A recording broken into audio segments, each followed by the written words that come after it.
En el nombre de Jesús, por el poder del Espíritu Santo, yo quiero decirte que todo lo que venga de Dios trae paz al corazón.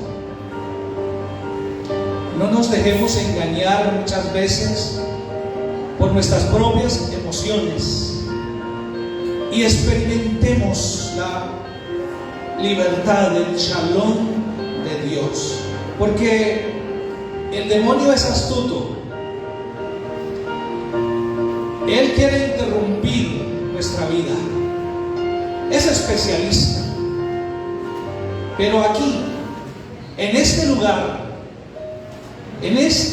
de cuatro paredes y en estos corazones, Él, que está vencido, que su lugar son las tinieblas, no puede interrumpir ni levantarse en medio de nosotros, porque mayor es el que está en nosotros que el que está en el mundo.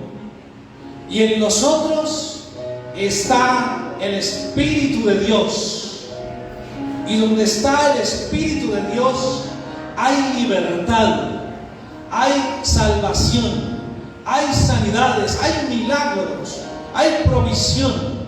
Donde está el Espíritu de Dios está el Shekinah de Dios, la presencia de Dios.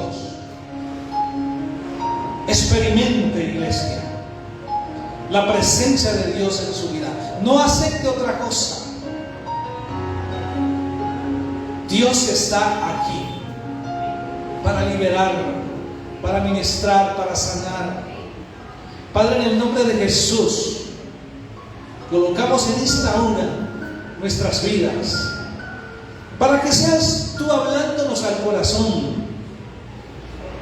Yo, como uno igual a mis hermanos, solo un instrumento para ti, oh Dios, para que tú nos hables. Toma control de nuestra mente, toma control de nuestros ojos, de nuestra boca, toma control de nuestras manos, de nuestros pies, de nuestro corazón. Llena nuestras vidas, oh Dios, de tu presencia. Trae espíritu de sabiduría y de ciencia sobre tu pueblo. Trae sobre nosotros no miedo, porque tú no nos has dado espíritu de miedo, sino poder y autoridad para enfrentar las adversidades de la vida. Oh Dios del cielo, este es el púlpito tuyo. Yo solo soy un instrumento en tus manos. Padre, en el nombre de Jesús, para ti es toda la gloria, la honra y el honor, y reconocemos que esta Biblia, que esta palabra que está aquí, es el consejo tuyo para nuestra vida. Es aquella palabra que nos dice en Juan 8:32: y conoceréis la verdad, y la verdad os hará libres. Y queremos ya de veras caminar en libertad. Amén y amén. Bien, mis hermanos, quiero que vamos a Mateo, el Evangelio según Mateo, capítulo 14, versículo de 13 al 21. El Evangelio según Mateo, capítulo 14, versículo 13 al 21. Hay un milagro maravilloso allí, que es la multiplicación de 5 panes y 2 peces. Tenemos que aprender a multiplicar como el Señor lo hace. Yo quiero aprender a multiplicar de esa manera, de cómo solo 5 panes y 2 peces Dios lo convierte en miles y millones y crea la abundancia. Ya como estamos allí, voy a leerlo. Al oírlo, Jesús se apartó de allí él solo en una barca a un lugar desierto. Cuando la gente lo supo, lo siguió a pie desde las ciudades. Al salir Jesús, vio una gran multitud y tuvo compasión de ellos y sanó a los que de ellos estaban enfermos. Cuando anochecía se acercaron a él sus discípulos diciendo: el lugar es desierto y la hora ya avanzada. Despide a la multitud para que vayan por las aldeas y compren algo de comer. Jesús les dijo: no tienen necesidad de irse, dadle vosotros de comer. Ellos dijeron: no tenemos aquí sino 5 panes y 2 peces. Él les dijo: traédmelos acá. Entonces mandó a la gente recostarse sobre la hierba, y tomando los 5 panes y los 2 peces, y levantando los ojos al cielo, bendijo y partió y dio los panes a los discípulos. Y los discípulos a la multitud. Comieron todos y se saciaron, y recogieron lo que sobró de los pedazos, 12 cestas llenas. Los que comieron fueron como 5,000 hombres, sin contar las mujeres y los niños. Aproximadamente más de 15,000 personas fueron las que aquel día pudieron ser saciados con 5 panes y 2 peces. Y nosotros tenemos de él más que eso en nuestra casa, sin duda alguna. Y creemos que no tenemos nada a veces. Bien, yo creo que en esta noche el Espíritu de Dios, a través de su palabra, nos va a enseñar varias cosas. Ahí vimos en el versículo 13 que al oírlo Jesús, ¿a quién? A él vinieron en ese momento a traerle unas noticias, y las noticias no eran buenas.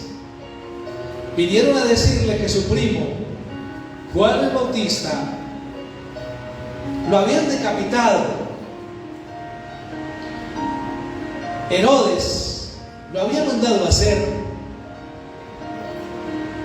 por el hecho de que Juan el Bautista se atrevió a decirle que él no tenía por qué tomar por mujer a la mujer de su hermano, que además era su sobrina. Juan el Bautista fue sacrificado por decir la verdad, por caminar en los valores. Cuesta, iglesia, caminar en los valores, pero esa es la esencia del cristianismo, caminar en los valores. Y entonces aquella noticia de la muerte en ese momento era dura para Jesús, y él se apartó a un lugar solo a orar. ¿Qué haces tú y qué hago yo ante la adversidad? ¿Nos pondremos a llorar, a buscar excusas? Pues Jesús nos enseña que es necesario ir al Padre, a buscar la dirección de Él, a llenarse de su Santo Espíritu para poder seguir adelante. Y este Jesús está allí apartado orando cuando se da cuenta que hay una multitud. Esa multitud somos usted y yo. Somos un montón de necesitados, muchos enfermos, no solamente de su cuerpo, sino de su alma, de su espíritu. Muchos llenos de carencias económicas en sus vidas. Un montón de necesitados como yo. Somos esa multitud que fuimos al desierto a buscar de Dios, a buscar de su presencia. Y les digo que no perdemos el tiempo. Usted y yo, que estamos hoy aquí, hemos escogido lo mejor. Porque Jesús sale de donde está orando, buscando la dirección del Padre. Y Él viene, a pesar de su dolor, a calmar y saciar y sanar la necesidad de nosotros. Y nosotros como ministros, que hacemos como los discípulos del Señor en ese caso, somos los portadores de ese refrigerio de Dios para el pueblo. Y es por ello que nuestra responsabilidad como ministros es grande. Yo quiero, antes de continuar, ya que Jesús ya está ahí porque le dijimos que lo necesitábamos y Él no se negó, Él siempre está dispuesto. Y estamos hablando del Jesús hombre, de la humanidad de Dios, el que se pone en nuestro lugar y nos entiende y que nos ama. Y allí está Jesús y la multitud. Y Jesús viene y sana, Jesús viene y da provisión. Antes de continuar, yo quiero hablarle de algo que ha pasado en los últimos años, que se habla de la teología de la prosperidad y en la teología de la pobreza. En la teología de la pobreza, durante muchos años se enseña como si la pobreza dignificara al ser humano. Y la pobreza no dignifica al ser humano. La pobreza es una consecuencia del hombre apartarse de Dios y no buscar la provisión de Dios, la dirección para apropiarse de sus promesas y salir del entorno social en que nació. Y se ha dicho a la iglesia a través de los siglos que esa pobreza se llama humildad. Pues no es humildad. La humildad es la capacidad de reconocimiento que uno tiene de sí mismo, de saber que soy igual a todos, aún a los habitantes de la calle, que no soy más que nadie. Eso es ser humilde. Reconocer que yo no paso por encima de nadie, porque no merezco más que lo que merece mi prójimo. Eso es la humildad. Y se le ha hecho un daño grande a la iglesia. Y si la iglesia está empobrecida, no solamente desde el punto de vista económico, sino desde el punto de vista del entendimiento de las escrituras, porque hoy nos hacemos una pregunta: ¿o es que los profesores de teología, de doctrina bíblica están equivocados, o es que la iglesia no quiere aprender? Yo creo y pienso que son los dos. Y tenemos que salir de ahí y ser usted y yo de aquellos que, sin importar la condición social en que nacimos, entendemos a qué nivel Dios nos quiere llevar. Y ahí voy a la teología de la prosperidad. Hay quienes la atacan y tienen muchos de ellos razones fuertes, porque sí hemos visto como en los últimos 20, 30 años hay muchos ministerios que se han lucrado de la palabra de Dios. Pero no todos son así. Pero no todos somos así. Y entonces se dice que la teología de la prosperidad es satánica. Pues déjame decirle que no es satánica, que no se puede sacar fuera de contexto, que la teología de la prosperidad es lo que Dios quiere para la raza humana. Si Él dice: si vuestro padre terrenal, siendo malo, su hijo le pide un pan, no le dará una piedra, y si su hijo le pide un pez, no le dará una serpiente, ¿qué no hará vuestro Padre que está con vosotros? Lo que sucede es el uso que se le da a aquello por muchos de los ministerios. Pero usted no se puede dejar engatusar, engañar, porque nosotros no somos jueces.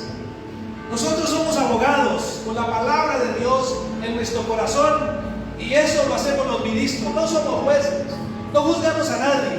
El Dios de la Biblia, el Dios del universo, se encargará de ellos. pero efectivamente Dios sí quiere una iglesia bendecida. ¿Cómo avanzará la iglesia del Señor con un montón de pobres en todos los sentidos? ¿Con qué se compran las sillas? ¿Con qué se compran los instrumentos? ¿Con qué se compran todos estos elementos? La tarima. ¿Con qué se hace eso? ¿Con qué compramos nuestras cosas? Le damos estudio a nuestros hijos, el lugar donde vivimos. ¿Acaso no es esa la prosperidad que Dios quiere? Es el diablo el que quiere que la iglesia de Dios esté empobrecida. Pero la iglesia de Dios es una iglesia de prosperidad y debe experimentar la prosperidad de Dios. Porque el Dios de la Biblia es el Dios que dice aquí en la Escritura,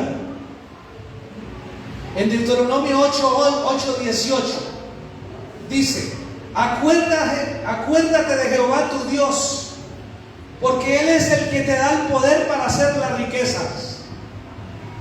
Las riquezas no provienen de tu talento, de tu esfuerzo, de tu intelectualidad. Las riquezas proceden del Padre. Pero usted debe ser diligente, porque la mano diligente prospera y la negligente es esclava, es tributaria. Usted quiere ser bendecido en el campo económico, pues usted tiene que ser diligente. Le tocó trabajar honestamente. Le tocó prepararse para saber cuáles son tus talentos y tus dones e ir por aquello que tú realmente quieras en la vida. Porque el Dios de la Biblia te dice en esta noche que yo te doy el poder para hacer las riquezas.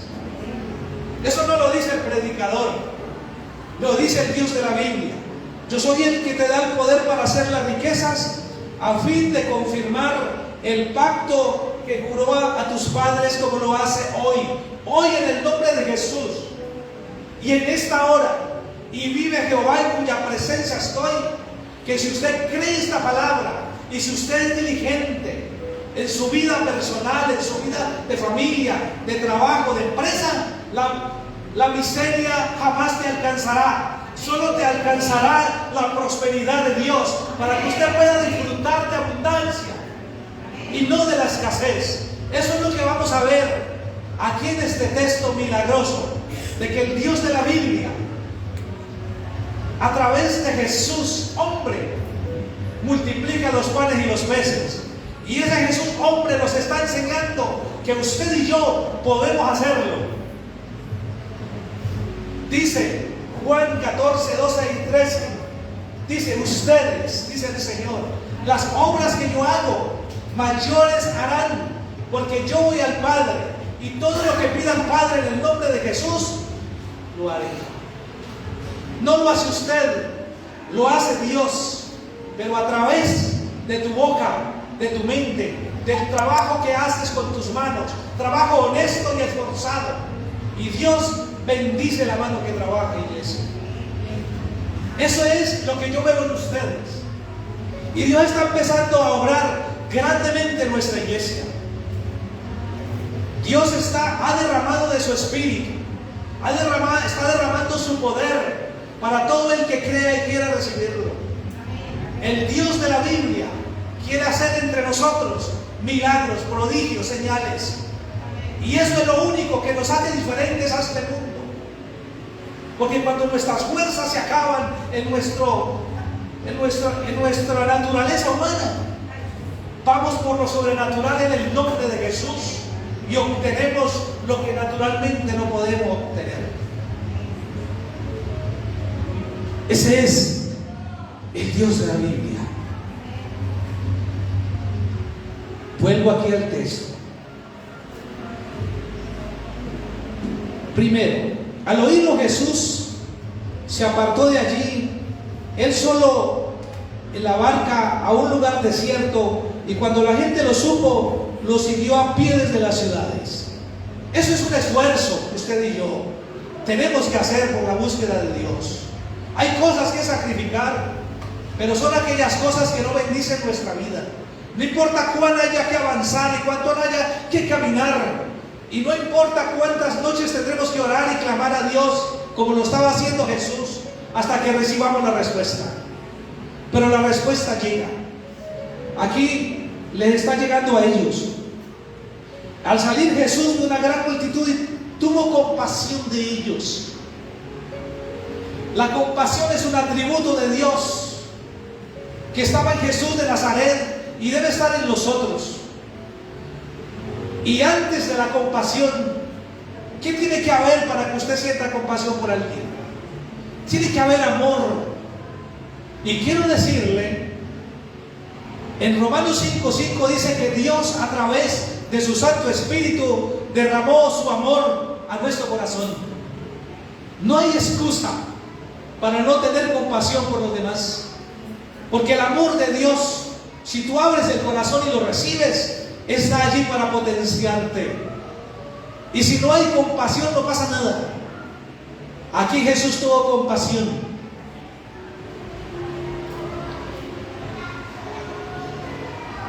Y luego que hizo por la compasión, dice que sanó a los que de ellos estaban enfermos. ¿Cuántos enfermos hay en esta hora en medio de nosotros? ¿Cuántos enfermos hay allá en su casa viendo, escuchando este mensaje a través de las redes sociales? Pues para todos nosotros que están enfermos, recibe la sanidad de su cuerpo en esta hora. Porque es Jesús el que habla, es la palabra. No es el pastor José el que habla, es la palabra que está escrita en la Biblia. Y es la palabra viva y eficaz, que es más cortante que espada de dos filos, y que penetra hasta partir el alma y el espíritu, las coyunturas y los tuétanos, que conoce los pensamientos del hombre y que discierne los pensamientos del corazón. Esa palabra, si tú estás enfermo en esta noche, recíbela con fe, que tienes derecho a tener sanidad. Tal vez va a ser un cliente menos para el médico, tendrá que ponerse a hacer otra cosa, porque usted y yo somos sanos en Cristo. Cristo es nuestro sanador. Recibe sanidad en esta hora, iglesia. Él por compasión sanó a los enfermos. Y cuando anochecía se acercaron a él sus discípulos diciendo: el lugar es desierto y la hora ya avanzada, despide a la multitud para que vayan por las aldeas y compren de comer. ¿Qué dijo el Señor? No tiene necesidad de irse, dadle vosotros de comer. Antes de hacerlo Él mismo, Él le dice a los ministros, dale de comer a la iglesia. ¿Por qué me llaman a mí? Si yo los he llamado a ustedes para que hagan el trabajo. Yo soy el que los unjo con mi Santo Espíritu. Denle de comer al pueblo.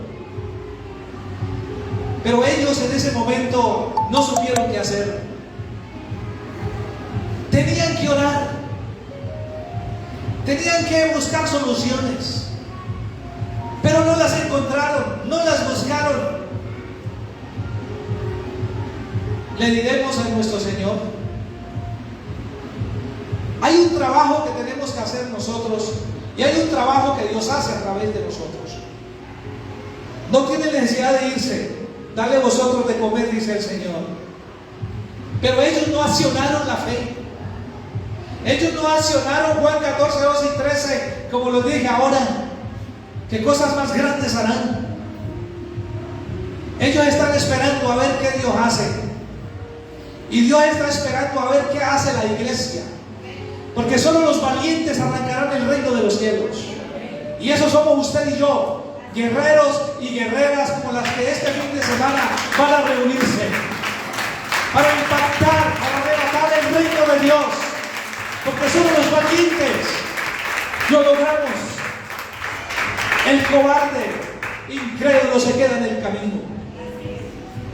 Y usted y yo somos valientes, porque delante de nosotros va la presencia de Dios. Por eso somos valientes. Por eso Él dice: diga al débil, fuerte soy. Todos somos débiles, pero en Cristo Él nos fortalece, y Él se fortalece en nuestra debilidad, y Él es poderoso para socorrernos y bendecirnos en todo aquello que necesitamos. Tuvo que decirle a sus ministros: tráigalos acá entonces, ya que ustedes no cumplen, no hacen lo que yo les digo, tráenmelos acá. Entonces mandó a la gente recostarse sobre la hierba, y tomando los 5 panes y los 2 peces, mira, eso es poquito. Si todos los que estamos aquí necesitásemos comer ahora, sería muy poquito. Pero yo quiero decirle que aquí detrás hay una enseñanza aún más maravillosa. Dice la Escritura: en el verpecho del pobre, hay mucha comida, pero se pierde por falta de sabiduría. No está hablando solo del alimento material, sino de todas aquellas cosas necesarias para la vida, que las tenemos en casa y las tenemos en nuestro intelecto, en cosas que podemos hacer y no las hacemos. ¿Por qué? Porque el sentimiento, el chip de la pobreza nos tiene atados al cepo y no nos deja avanzar. Usted tiene que liberarse hoy de esas cadenas de opresión que no te dejan avanzar, y tiene que aprender a administrar cada don y talento que Dios ha puesto en sus manos, y cada peso que Dios ha puesto en sus manos, y esa familia que Dios te ha dado, tu esposa, tu esposo, tus hijos. Usted tiene que ser sabio, pedirle a Dios dirección y sabiduría para administrar lo que ha puesto en tus manos. Y si en lo poco eres fiel, sobre mucho te pondré, dice mi Señor. ¿Quién dice que tú eres pobre? Tu mente a veces, y Satanás te lo dice. Pero tú no eres pobre. Tú no tienes la culpa del hogar en que naciste, pobre o rico, lleno de problemas o no, pero sí tienes la culpa de lo que haces con tu vida en el momento en que tienes uso de razón. Hoy somos el producto de las decisiones del ayer, y mañana el producto de las decisiones del hoy. Creo que nos tocó hoy tomar buenas decisiones. Mirar qué tenemos en nuestra casa, en nuestras manos, y darle uso a aquello y multiplicarlo, como Jesús multiplicó los peces y los panes. ¿Qué hizo entonces el Señor? Dice que levantando los ojos al cielo, bendijo y partió y dio panes a los discípulos y los discípulos a la multitud. Levantó los ojos al cielo y oró. ¿Cómo se multiplicaron? No lo dice la Escritura, no lo sabemos, pero sí lo podemos imaginar.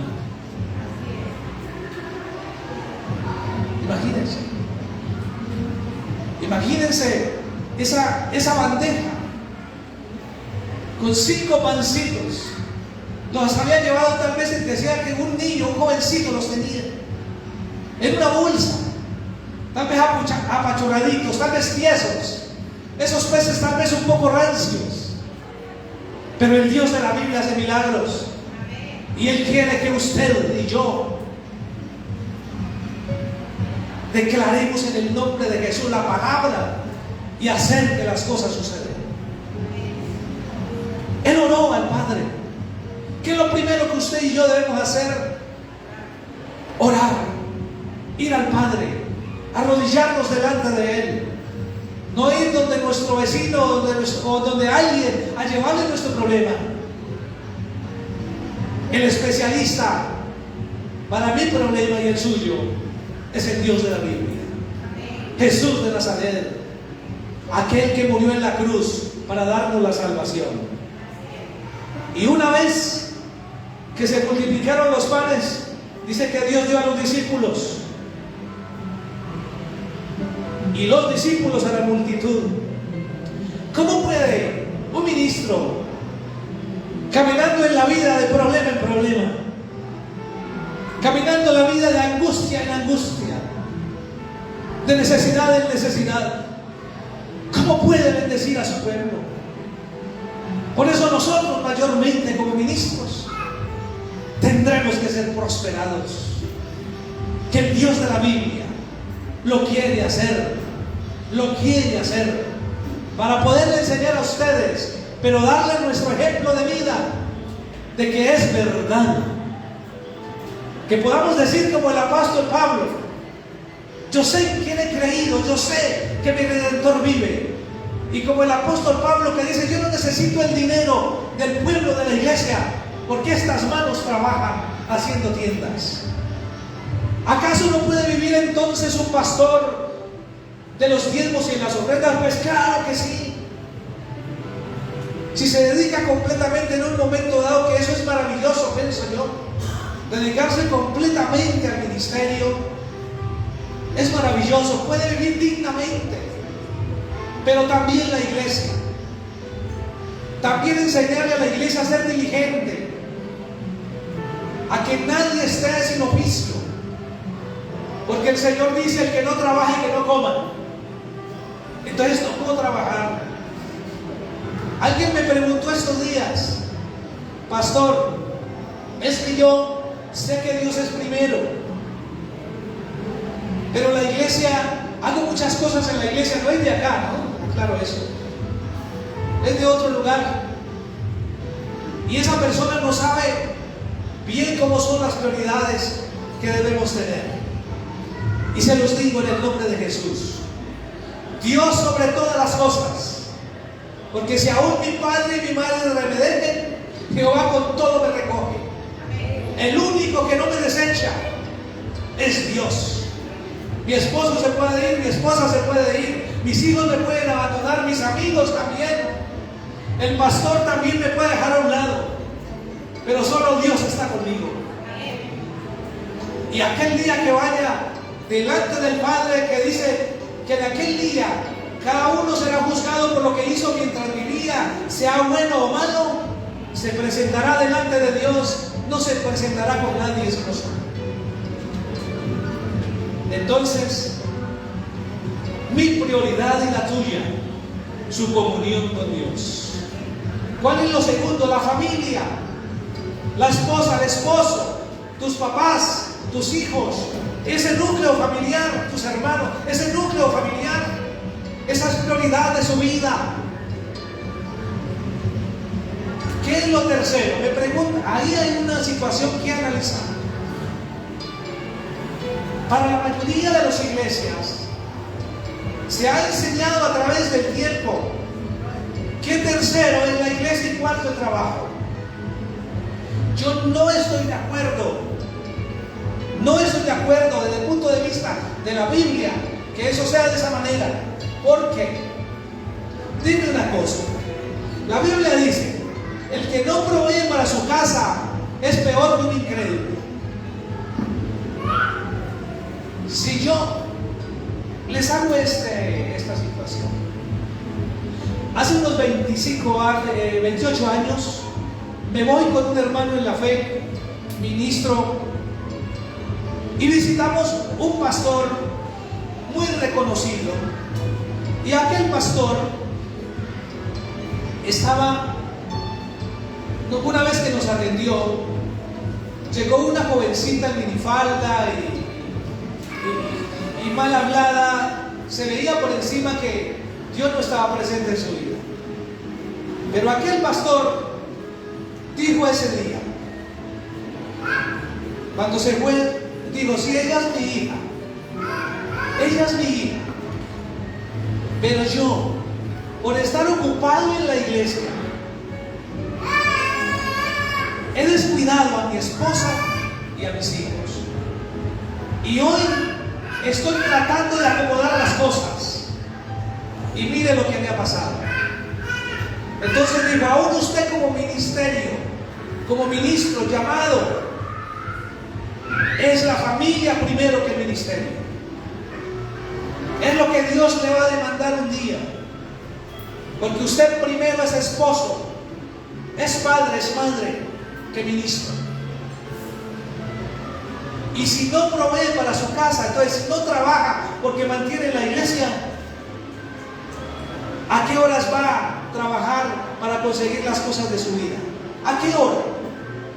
¿A qué hora? ¿De dónde va a sacar para llevar el diezmo y la ofrenda a la iglesia? ¿De dónde? Si está a toda hora en la iglesia. Se necesita un equilibrio. Dios nos llama desocupados. Hombres y mujeres que están ocupados, pero que distribuyen bien el tiempo para dividirse entre lo que se hace allá afuera, en su trabajo, y lo que se hace en la iglesia. Entonces, primero es el trabajo que la iglesia, porque entre otras cosas, la iglesia no es este lugar de 4 paredes. La iglesia eres tú.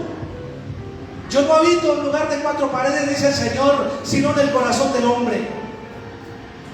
No es la iglesia la que salva. El lugar de 4 paredes es la fe en Jesucristo. ¿Qué viene luego? El congregarse. Dice en Hebreos, no dejen de congregarse como muchos tienen por costumbre. Pero si mi trabajo es ministerio en la iglesia, pues entonces tercero es el trabajo y la iglesia. Yo quiero que ustedes atrapen esto y quede bien claro para sus vidas. Porque este mundo al que enfrentamos tiene que ser de hombres y mujeres llenos de la palabra de Dios, llenos de la unción del Espíritu Santo, para avanzar con poder y de victoria en victoria, iglesia. Continúo acá.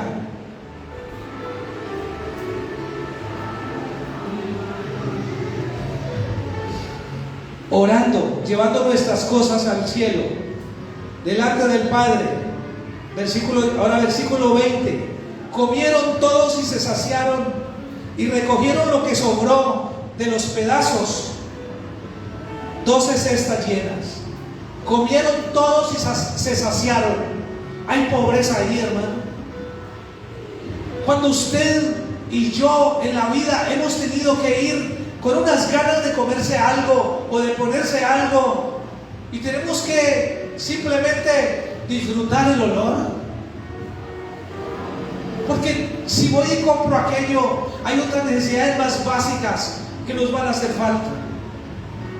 Pues no, aquí se saciaron. Usted y yo saben qué es saciarse. Cuando uno quiere comerse algo, una cena, y le gusta esa cena, si usted se come un poquito, usted queda con hambre. Usted no se sacia. Para saciarse es que usted ya dice, no quiero comer más. Ya fue, estoy lleno. Eso es lo que Dios quiere. Que tú reboses de la bendición de Dios, iglesia. Que tú disfrutes, que el mundo vea, que el mundo quiera imitar, quiera seguir a los hijos de Dios. Que el mundo quiera decir, yo quiero ser como usted. ¿A dónde es que tú vas? Llévame allá, yo quiero ir a la iglesia. Yo los veo a ustedes así, iglesia. Amén. Amén.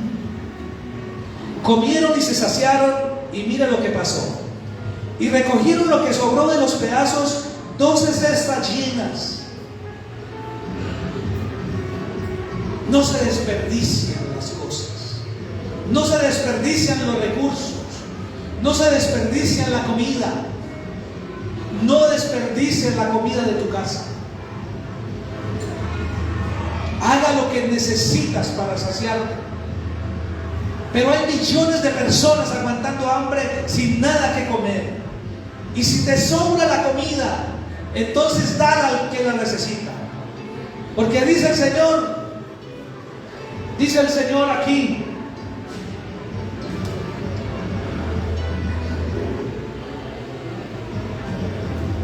en Marcos 14:7, a los pobres siempre los tendréis entre vosotros. ¿Por qué será? ¿Porque Dios quiere que sean pobres? No. Porque cada uno tomará su decisión de lo que hace con la palabra de Dios, con lo que Dios le muestra y le enseña. Pero entonces nosotros, los prosperados, tenemos para compartir con ellos y saciarles el hambre, iglesia. Qué maravilloso es poder tener, ir de familiares con necesidad y poder llevarles algo, no lo que nos sobra, sino de lo que tenemos, y mirar la felicidad de aquellos cuando disfrutan de aquello que pensaban que no tenían derecho. Amén, iglesia. Hay cerca de ti, en tu familia, de cada uno de nosotros, muchos que necesitan, y tal vez a veces somos insensibles, y otras veces porque si no tengo, ¿cómo doy? Nadie puede dar lo que no tiene. Usted y yo tenemos. Amén. Tenemos.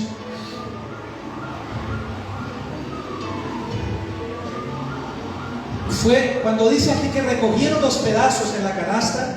Eso quiere decir que administran bien los recursos, no los despilfarran, guardan para cuando no hay. Como cuando fue José a la tierra de Egipto, donde Faraón, que 7 años había abundancia, y en los 7 años había que guardar en graneros, para que cuando llegue la escasez usted tiene de dónde agarrar. Y eso es en todas las áreas de la vida. Siempre guarda, ahórrate mínimo el 10% en el dinero que tú te ganas, porque los tiempos no se saben. Pero hay sabiduría de Dios ahí en esa palabra. Y si no ahorras, el que no ahorra jamás prosperará. Debes aprender a vivir no con lo que te ganas, con menos de lo que te ganas. Porque si aprendes a vivir con lo que te ganas, pues nunca ahorras. Y el día que se acaba el empleo, quiebra la empresa, estás en la hora. No sea así nuestra iglesia. Sabios para administrar lo que Dios coloca en nuestras manos. Comieron, se saciaron, las canastas estaban llenas. Los que comieron fueron como 5,000 hombres, sin contar las mujeres y los niños. Más o menos 15,000. Yo le pregunto, ¿estoy equivocado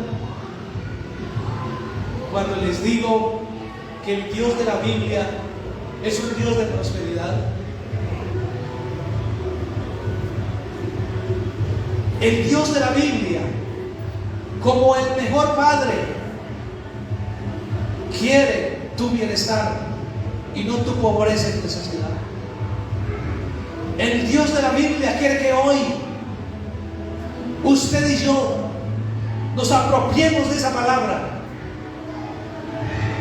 la practiquemos en nuestra vida y no pensemos en que nos toca ser pobres, sino en que yo tengo el derecho y tengo en mis manos la promesa de Dios para ser prosperado en todas las áreas de mi vida. Les quiero dejar una última promesa. Promesa para cada uno de ustedes, para mí y para la iglesia en general. En Ageo 2:8. Esa promesa: mía es la plata y el oro, dice Jehová de los ejércitos. ¿Es del diablo el oro y la plata? Es del Dios de la Biblia, es del Dios eterno. Y Él te dice, Él nos dice: la gloria postrera de esta casa, la suya, mi hermano, la suya de los que están ahí en las redes sociales, y mi casa, que hemos tenido tiempos de mucha prosperidad, pero no es comparada con la que viene para su vida, si lo crees. La gloria postrera será mayor que la primera. Yo no acepto ni acepte una cosa diferente en tu vida que la prosperidad de Dios. Habrá momentos difíciles, sí, y son necesarios para que no nos creamos pues que es que todo es por nuestro esfuerzo. No, ya leímos que es Dios el que nos bendice, el que nos da el poder para hacer las riquezas. Entonces la gloria postrera de esta casa será mayor que la primera. Y hay otra promesa: y daré paz en este lugar.